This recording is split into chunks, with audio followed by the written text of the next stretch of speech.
La madrugada del 4 de julio de 1997, el narcotraficante más poderoso de México entró a un hospital de la Ciudad de México bajo un nombre que no era el suyo, para que un cirujano le cambiara la cara.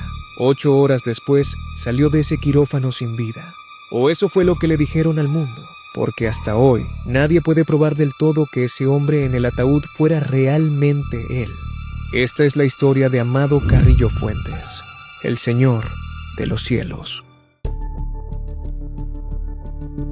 Amado nació el 17 de diciembre de 1956 en Guamuchilito, un rancho de Sinaloa, y creció entre la tierra seca de Revolcadero, un pueblito de Badiraguato con apenas un puñado de casas. Ahí, el narcotráfico no era un rumor lejano, era el negocio de la familia.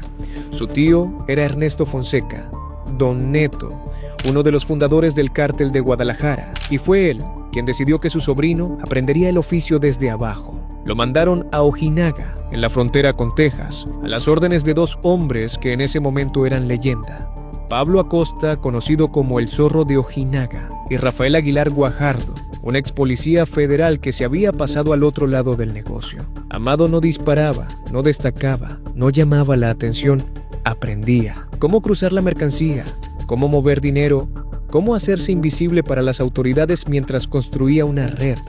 Cuando Acosta murió en 1987 durante un operativo de la Policía Federal, Aguilar Guajardo tomó el control y llevó a Amado con él como su hombre de mayor confianza. Nadie en ese momento imaginaba que ese joven callado, sin fama ni fotos en los periódicos, terminaría siendo el narcotraficante más rico de su generación. Pero para llegar ahí, primero tenía que traicionar al hombre que lo había subido.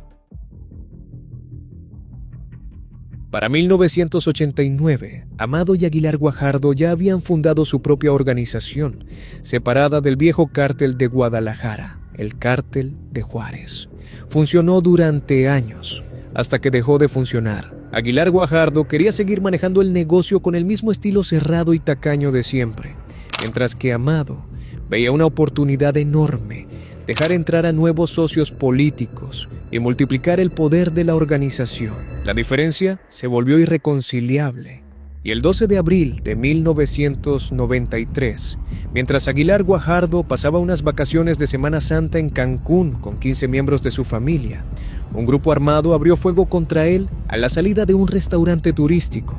Murió ahí mismo, junto a un turista estadounidense que no tenía nada que ver. Su esposa y su hijo de 11 años quedaron heridos. Las autoridades lo llamaron un ajuste de cuentas entre traficantes. Lo que nadie dijo en voz alta en ese momento, pero que hoy se documenta como un hecho, es que la orden había salido de su propio segundo al mando, Amado Carrillo Fuentes.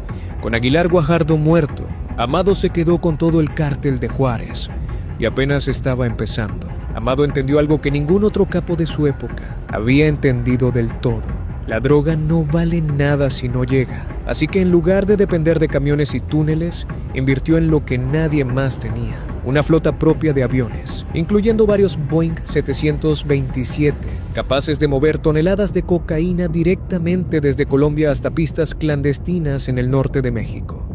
De ahí nació el apodo que lo volvería leyenda: el Señor de los Cielos. Cerró un acuerdo con el cártel de Cali que cambió las reglas del juego por completo.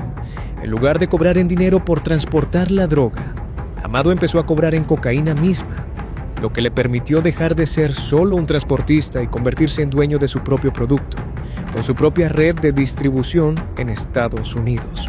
Para mediados de los años 90, su fortuna se estimaba en más de $25,000 millones acumulados a lo largo de su carrera, una cifra que lo pondría entre los criminales más ricos de la historia, solo por debajo de Pablo Escobar. Y sin embargo, a diferencia de Escobar, Amado no buscaba portadas de periódico. Vivía con un perfil bajísimo, sin fiestas escandalosas ni fotos filtradas. La propia DEA llegó a describirlo como una nueva generación de capo, uno que se comportaba más como empresario que como un criminal o narco cualquiera. Pero el dinero y el poder también atraen enemigos. En diciembre de 1993, Amado estaba cenando en su restaurante favorito de la Ciudad de México, el Ochoa Valley High, cuando hombres armados enviados por los hermanos Arellano Félix Líderes del cártel de Tijuana entraron a matarlo. Amado sobrevivió, salió de ahí con vida, mientras la guerra entre cárteles seguía escalando alrededor suyo. Y mientras tanto, en las sombras del propio gobierno mexicano, Amado ya se había asegurado algo mucho más valioso que cualquier guardaespaldas: protección desde adentro. Durante años, mientras otros capos caían presos o morían en enfrentamientos, Amado seguía libre. Y la razón salió a la luz en 1997, cuando se reveló que el general Jesús Gutiérrez Rebollo, el hombre que el propio gobierno mexicano había puesto al frente del combate contra el narcotráfico, llevaba tiempo trabajando en secreto para él. El escándalo fue enorme. El encargado de perseguir a Amado Carrillo Fuentes había estado en realidad cuidándole las espaldas. Gutiérrez Rebollo terminó arrestado y sentenciado a prisión por ello. Pero para Amado, la exposición pública fue letal en otro sentido.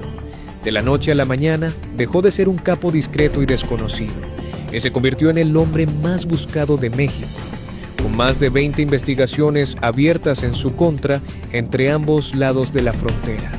¿Y qué haces cuando tu cara ya vale una fortuna para cualquiera que quiera entregarte?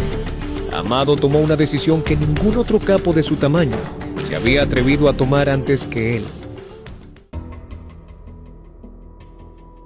La noche del 3 de julio de 1997, Amado ingresó al Hospital Santa Mónica, en la zona de Polanco de la Ciudad de México, registrado bajo un nombre falso, Antonio Flores Montes. No iba a operarse por vanidad, iba a que un cirujano le reconstruyera el rostro y le hiciera una liposucción completa con un solo objetivo: que ni la policía mexicana ni la DEA pudieran volver a reconocerlo nunca. La cirugía se extendió durante 8 horas y ya entrada la madrugada del 4 de julio. Según la versión oficial, Amado despertó con dolores fuertes. El equipo médico le administró un sedante potente para calmarlo. Su cuerpo, debilitado después de tantas horas en el quirófano, no lo resistió. Dejó de respirar. El hombre que había construido un imperio de $25,000 millones moviendo cocaína por los cielos de medio continente, murió, según la versión oficial, en una camilla de hospital, tratando de dejar de ser él mismo. 4 meses después, en noviembre de 1997, unos campesinos encontraron 3 barriles metálicos abandonados junto a la carretera que va de la Ciudad de México hacia Acapulco, sellados, pero con un olor que no dejaba lugar a dudas. Adentro estaban los cuerpos de 3 de los médicos que habían participado en la cirugía de Amado, torturados antes de morir. Nunca se resolvió oficialmente si fue el propio cártel vengando a su líder por una operación fallida, o si alguien más los silenció para que no hablaran de lo que realmente pasó esa noche en el quirófano. Y esa duda nunca se cerró del todo. Una solicitud oficial de información hecha en 2014 reveló que las autoridades mexicanas nunca hicieron una prueba de ADN para confirmar que el cuerpo enterrado en Sinaloa fuera realmente el de Amado. La DEA confirmó su muerte apenas 2 días después del hallazgo, sin explicar públicamente cómo había llegado a esa conclusión.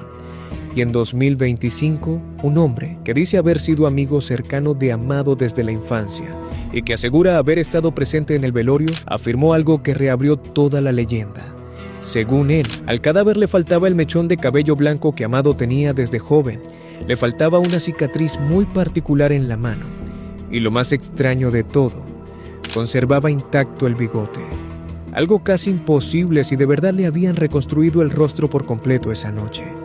Nadie ha podido comprobar esa versión, pero tampoco nadie ha podido descartarla del todo. Amado Carrillo Fuentes construyó en silencio y sin balaceras de portada uno de los imperios criminales más grandes que ha visto este continente, y cuando ese silencio dejó de protegerlo, intentó comprar una última cosa con todo ese dinero: un rostro nuevo. Su funeral se hizo con un operativo policial y militar enorme, como si hasta en la muerte el gobierno necesitara asegurarse de que realmente se había ido. Y aún así, más de 25 años después, todavía hay quien jura que lo vio después de esa noche. ¿Tú crees que Amado Carrillo Fuentes murió en ese quirófano? ¿O que consiguió exactamente lo que quería? Cuéntamelo en los comentarios. Que no se olvide, esto fue Expediente Real.